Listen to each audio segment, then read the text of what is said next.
దేవుని సన్నిధానంలో కూర్చున్న ప్రభు బిడ్డలైన మీ అందరికీ నా మనవి. వాక్యం ఈ రీతిగా సెలవిస్తుంది. అఫియాకు పుట్టిన బెకోరతు కుమారుడైన సెరోరుకు జననమైన అబియలు కుమారుడుగు కీషు అను బెన్యామీనీయుడు ఒక్కడుండెను. కీషు భాగ్యవంతుడు, ఒక బెన్యామీనీయుడు. అతనికి సౌలు అనునొక కుమారుడు ఉండెను. అతడు బహు సౌందర్యము గల యవనుడు. ఇజ్రాయేలీయులలో అతనిపాటి సుందరుడు ఒకడును లేడు. అతడు భుజములు మొదలుకొని పైకి ఇతరుల కంటే ఎత్తుగలవాడు. కీషు కుమారుడైన సౌలును గూర్చి పరిశుద్ధ గ్రంథమైన బైబిలు బోధిస్తూ ఉంది. అయితే సౌలు తండ్రి అయిన కీషు యొక్క గార్ధవములు తప్పిపోగా కీషు తన కుమారుడైన సౌలును పిలిచి, మన దాసులలో ఒకని తీసుకొని పోయి గాడిదలను వెదకమని చెప్పాడు. ప్రియులారా, ఇప్పుడు బైబిల్ సెలవిస్తుంది, సౌలు గాడిదల్ని వెతుక్కుంటూ వెళుతూ ఉన్నాడు. అయితే గాడిదలు దొరకలేరు. సౌలు ఇంట పనివాడు. ఇద్దరు కూడా గాడిదల్ని వెతుక్కుంటూ వెళ్తున్నారు, కానీ వారికి దొరకలేరు. అయితే 6వ వచనంలో ఒక మాట ఉంది. ఏమంటున్నారు తెలుసా? వాడు, ఇదిగో ఈ పట్టణంలో దైవజనుడు ఒకడున్నాడు. అతడు బహుఘనుడు. అతడు ఏ మాట చెప్పునో ఆ మాట నెరవేరును. మనం వెళ్ళవలసిన మార్గమును అతడు మనకు తెలియచేయనేమో. అతని వద్దకు వెళుదాము రండని చెప్పాను. Praise the Lord. ఈ విషయాన్ని గమనించాలి. గాడిదల కొరకు వెతుకుతూ వెళుతున్నటువంటి సౌలు పనివాడు ఈ రీతిగా మాట్లాడుతూ ఉన్నారు. ఏమంటున్నాడు తెలుసా? ఇదిగో ఈ పట్టణంలో దైవజనుడు ఒకడున్నాడు. అతడు బహుఘనుడు. అతడు ఏం మాట చెప్పునో ఆ మాట నెరవేరును. మనం వెళ్ళవలసిన మార్గము అతడు మనకు తెలియజేయనేమో. అతని వద్దకు వెళుదాము రండి అని చెప్పాను. ఈ పట్టణంలో దైవజనుడు ఒకడున్నాడు. ఈ మాటలు వింటున్నప్పుడు ఆలోచించాలి. ఇద్దరు ఒక సమస్యతో ఉన్నారు. వాళ్ళు తప్పిపోయిన గాడిదల్ని వెతుకుతూ ఉన్నారు. మనము కూడా ఎన్నింటినో వెతుకుతూ ఉన్నాం.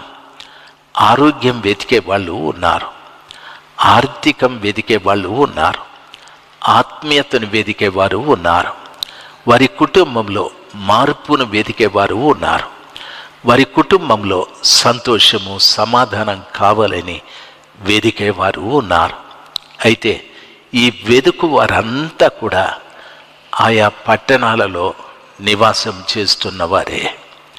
ఈ రోజున వారు వెళుతున్నటువంటి ఆ సౌలు తరువాత ఆ పనివాడు ఇద్దరు కూడా ఈ పట్టణంలో దైవజనుడు ఉన్నాడు.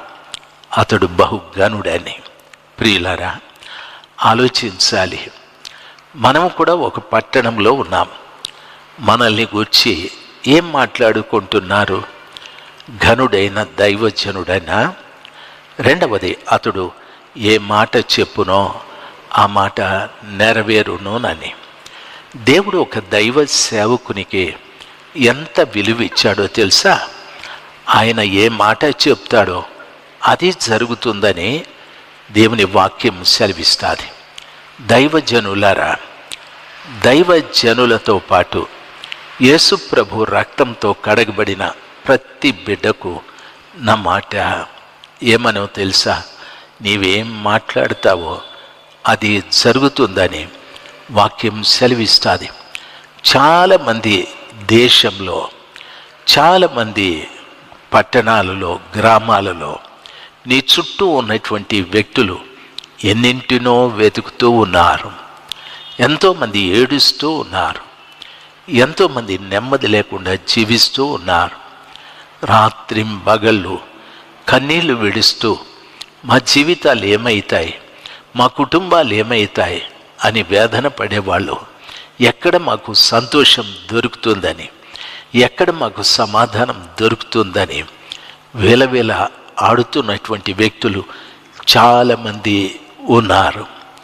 ఈ మధ్యనే ఒక సహోదరి వివాహమై 3 మాసాలు అయ్యాది. 3 మాసాలు చాలా సంతోషంగా గడిపాను. సార్, ఈ 4వ మాసం నా జీవితంలో నేను ఇంత దుఃఖం అనుభవిస్తానా అని అనుకోలేదని అమ్మాయి చెప్పిన మాట. ఈ 3 మాసాలు నేను వివాహం చేసుకున్న వ్యక్తి చాలా బాగా ఉండేవాడు, చాలా బాగా ప్రేమించేవాడు. అయితే తను పనిచేసే స్థలంలో ఒక అమ్మాయితో అక్రమమైన సంబంధం ఉందని నాకు తెలియలేదు సార్. నేను ఆ విషయాలు తెలిసిన తరువాత నెమ్మదిగా అడిగా, ఏమండి, మీ గురించి చెడు వార్త వింటున్నా, దయచేసి మానుకోమని. ఆయన చాలా సీరియస్ అయ్యాడు.